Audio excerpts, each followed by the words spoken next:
KPK melalui Kedeputian Pendidikan dan Peran Serta Masyarakat terus menggalakkan program-program untuk membangun budaya anti korupsi melalui strategi pendidikan anti korupsi.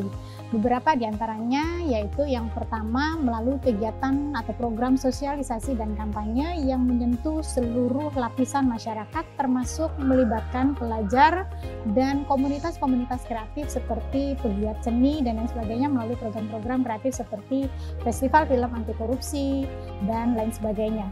Kemudian yang kedua melalui program atau insersi pendidikan anti korupsi pada kurikulum.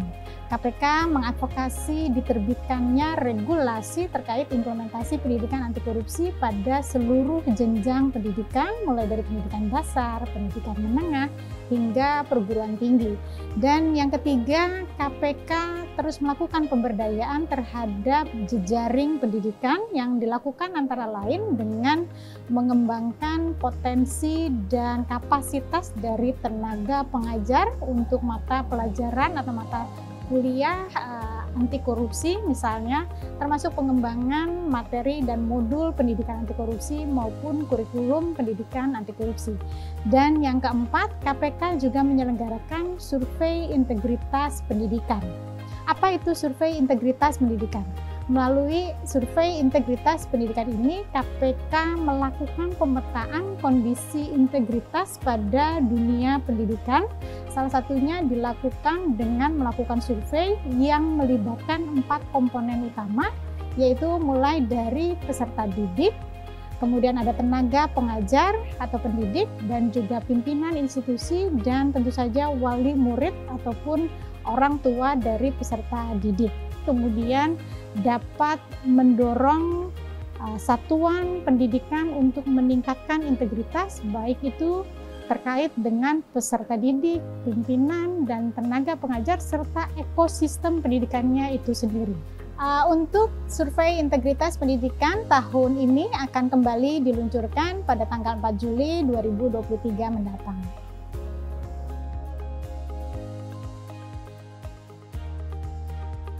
Kenapa KPK kemudian memiliki fokus untuk melakukan pencegahan korupsi melalui pendekatan pendidikan dengan berbasiskan kepada keluarga? Hal ini setidaknya tidak terlepas atau dilatar belakangi dari 2 hal, yaitu yang pertama, KPK menangani cukup banyak kasus korupsi yang melibatkan anggota keluarga.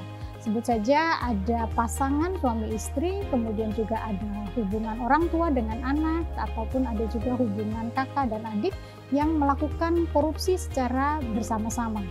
Yang kedua, kalau kita lihat fenomena belakangan ini dan kondisi sosial yang terjadi di masyarakat, misalnya bagaimana keluarga pejabat kemudian menunjukkan atau mempertontonkan gaya hidup mewah dan kemudian memamerkannya di dalam media sosial. Kondisi ini kami memandang tidak terlepas dari adanya tuntutan dari pasangan ataupun anggota keluarga kepada pejabat terkait, ataupun adanya indikasi pemanfaatan jabatan dari pasangan sebagai seorang pejabat begitu ya, yang digunakan untuk kepentingan pribadi.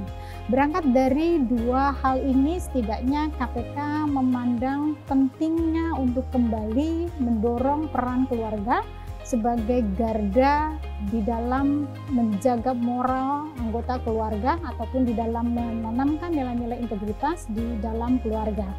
Salah satu program yang kemudian kami dorong adalah dengan melalui program keluarga berintegritas ataupun Kertas, yang tujuannya adalah untuk memperkuat nilai-nilai integritas dengan menginternalisasi nilai-nilai anti korupsi dan nilai-nilai integritas di dalam kehidupan berkeluarga.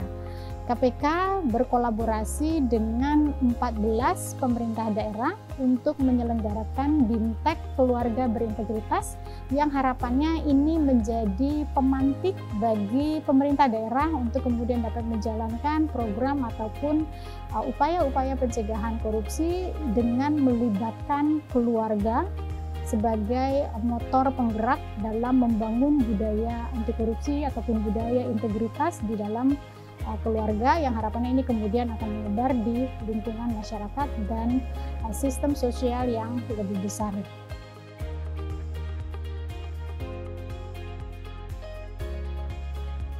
Nah, KPK melalui program Hajar Serangan Fajar kemudian melakukan upaya edukasi kepada masyarakat untuk dapat menggunakan hak politiknya secara jujur, secara berintegritas dengan memilih kandidat yang memegang teguh pada nilai-nilai integritas. Apa contohnya? Salah satunya tentu yang tidak mempraktekkan money politik ataupun politik uang. KPK melalui program Hajar Serangan Fajar kemudian mengedukasi dan membangun kesadaran masyarakat untuk menolak segala bentuk pemberian yang dapat dikategorikan sebagai bentuk money politik, apakah itu uang, barang, jasa, begitu ya, atau fasilitas lainnya yang dapat dikonversikan dengan nilai rupiah lainnya. Gitu. Nah, KPK berharap kemudian melalui upaya edukasi ini masyarakat sebagai pemilik hak suara dapat menggunakan hak suaranya secara bijaksana dan tentu menolak praktek politik uang. Data yang dirilis oleh DIP Indonesia menunjukkan bahwa 44% masyarakat atau pemilih menolak praktik money politik namun tetap menerima uangnya. Nah, inilah yang kemudian ingin kita sadarkan bahwa praktek pemberian money politik harus kita hentikan dengan dimulai dari tidak atau ditolaknya pemberian dalam bentuk apapun yang dapat dikategorikan sebagai money politik kepada pemilik suara sesaat sebelum proses pemungutan suara.